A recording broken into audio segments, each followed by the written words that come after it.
Question समझ गए सब लोग?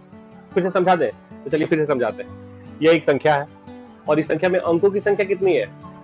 1 2 3 4 5। ये 5 अंकों की संख्या है और इसका स्क्वायर करने पर इन दिए गए विकल्पों में से कौन सा पॉसिबल इसका आंसर हो सकता है, ये निकालना है। समझ में आया? समझ में आ गया? अगर निकाल सकते हो तो निकालो, निकाल के दिखाओ। 3 नंबर, ये 3 नंबर आंसर होगा। तुम्हारा 4 नंबर और किसी का 5 भी है क्या? तो यही बचा ना, यही बचा। तो बोलेगा हाँ मेरा ये रहेगा। ऐसे नहीं, लॉजिक देना है। अगर ये है तो क्यों है, ये है तो क्यों है, ये है तो क्यों। इसमें से कोई एक ही आंसर होगा ना, एक से ज्यादा तो नहीं हो सकता। तो थोड़ा सा सोचते हैं। इसका आंसर देने से पहले थोड़ा सा पिछली बातें याद करते हैं कि किसी भी संख्या का जब स्क्वायर करते हैं तो उसके यूनिट प्लेस पर 2 3 7 8 नहीं हो सकता, नहीं हो सकता ना। तो अगर इस लॉजिक का हम इस्तेमाल करें तो इस लॉजिक के हिसाब से हमारा यह ऑप्शन कट गया, नहीं होगा क्योंकि इसके यूनिट प्लेस पे क्या है 2 है। ये भी नहीं हो सकता क्योंकि इसके यूनिट प्लेस पे क्या है 7 है। अब बचे कितने 3। हाँ, यहाँ यूनिट प्लेस पे क्या है 1 है, तो ये तो हो सकता है।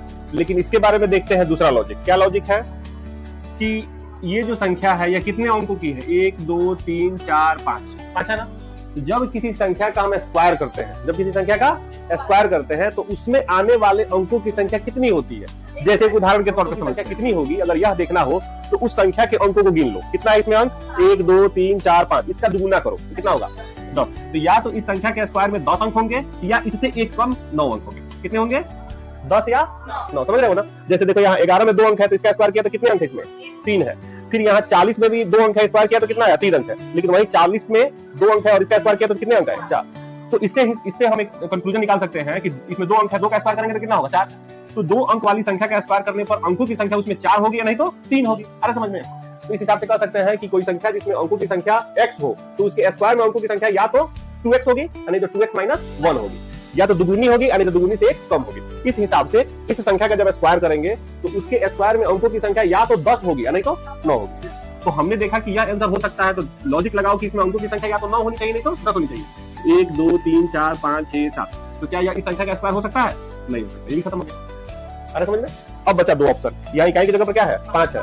तो होता है किसी संख्या का यूनिट डिजिट पर 5 हो तो उसका स्क्वायर करते हैं तो क्या आता है 5 आता है। लेकिन आप थोड़ा सा ध्यान देंगे तो कोई संख्या जिसके यूनिट प्लेस पर 5 हो उसका स्क्वायर करते हैं तो उसके 5 के बाद तुरंत 2 होता है, क्योंकि 5 का स्क्वायर बदलता है तो क्या हो जाता है 25 हो जाता है। लेकिन यहाँ 5 के पहले क्या है 4 है, तो ये भी नहीं होगा। ध्यान रखिएगा किसी भी संख्या जिसकी इकाई का स्थान पर क्या हो 5 हो उसका स्क्वायर करेंगे तो उसकी इकाई का स्थान पर 5 होगा और उसके 10 पहले क्या होगा 2 होगा। तो बचा क्या? यही आंसर होगा ना। लॉजिक लगाते हैं कैसे ये आंसर होगा।